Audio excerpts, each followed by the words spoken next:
Hi guys, hope you all are well. So I welcome you all to Learn with Diamond Door.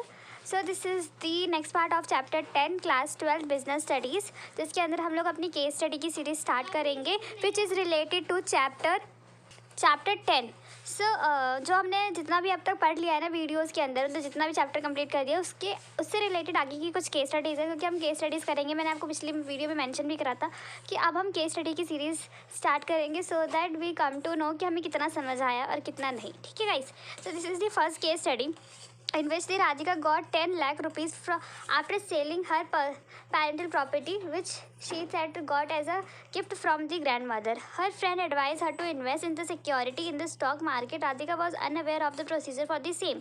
Her friend introduced her to stockbroker who was registered with the National Stock Exchange. Radhika approached the broker. The broker guided her to open a demat account with a depository as well as the bank account. Radhika opened a bank account in a demat account with the Exim Bank. तो इस मुझे नहीं लगता कि अब तक में आपको कोई परेशानी आई है, बिल्कुल सिंपल लैंग्वेज में लिखा हुआ है, राइट. तो ये हमारी केस स्टडी है. इसमें बोला क्या गया है कि मतलब राधिका को 10 लाख रुपए मिलते हैं अपनी ग्रैंड मदर से. तो उसकी जो एक फ्रेंड होती है उसको एडवाइस करती है कि आप इसको स्टॉक एक्सचेंज में लगा दो, बट राधिका को उसके बारे में कुछ आइडिया नहीं होता. तो फिर उसकी जो फ्रेंड होती है वही किसी ब्रोकर की अरेंजमेंट करती है एंड देन जो ब्रोकर और राधिका होते हैं वो कॉन्टैक्ट में आते हैं. अब क्वेश्चन क्या पूछ रहा है कि identify the steps in trading procedure for buying and selling of the security which has been discussed above. अब वो बोल रहे हैं कि इसके अंदर हमने कुछ स्टेप्स डिस्कस कर रखे हैं. अगर आपको याद होगा तो मैंने लास्ट वीडियोस के अंदर स्टेप कराए थे, ठीक है ना.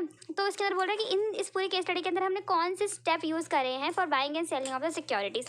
And the second part of the case study says about the state the next 4 step of the trading procedure. और मतलब देखो आपको हिंट मिल गई है कि मतलब जो जितने भी स्टेप है ना उसके लास्ट 4 स्टेप तो हमें खुद से बताने, मतलब उसके पहले के स्टेप, मतलब उसके पहले के या तो 2 स्टेप या तो 3 स्टेप, ठीक है ना, वो ही केस स्टडी में मेंशन है, ठीक है ना. लास्ट के जो 4 स्टेप है वो मेंशन नहीं है.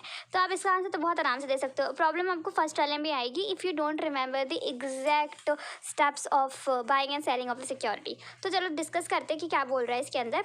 तो सबसे पहले बोल रहा है कि इसने क्या करा, सिलेक्शन ऑफ द ब्रोकर. कि हमारा पहला स्टेप अगर आपको याद होगा सिलेक्शन ऑफ द ब्रोकर, याद है केस स्टडी में बोला था कि जो राधिका की फ्रेंड है उसने इंट्रोड्यूस कराया था ब्रोकर को राधिका के साथ. तो पहला क्या करा उसने, सिलेक्शन ऑफ द ब्रोकर, ठीक है ना. बाय और इन्होंने क्वेश्चन भी कोट करके दे, जो आंसर है उसके अंदर कोटेशन भी दे रखी है from the question.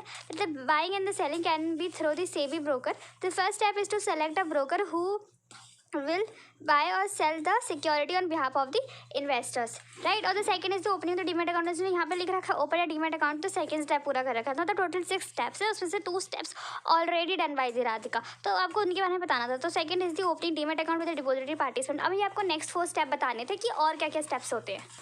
So the next part of the case study is the right the next 4 step of the trading procedure. तो सबसे पहला क्या है, अभी क्या है, ओपनर से डीमेट अकाउंट ओपन कर लिया, उसका अगला काम है प्लेसिंग एन ऑर्डर, ठीक है. वो ऑर्डर करेगी, मतलब उसको क्योंकि इसके यहाँ पे पैसा है तो वो क्या करेगी, वो बाय करेगी, राइट. सेल तो करेगी नहीं क्योंकि because she doesn't own the share, right. तो investor places an order with the broker to buy और sell and broker go ahead with the deal and order confirmation slip is issue to the broker to the investor by the broker. अब आप बोलोगे कि इसके अंदर bye and cell क्यों लिखा, because हमको एक्सप्लेनेशन चाहिए थी, ठीक है. हमको सिर्फ 4 स्टेप एक्सप्लेन करने थे, हमको राधिका के पर्सपेक्टिव से नहीं बताना हो, तो मैंने आपको समझाने के लिए बताया, राइट.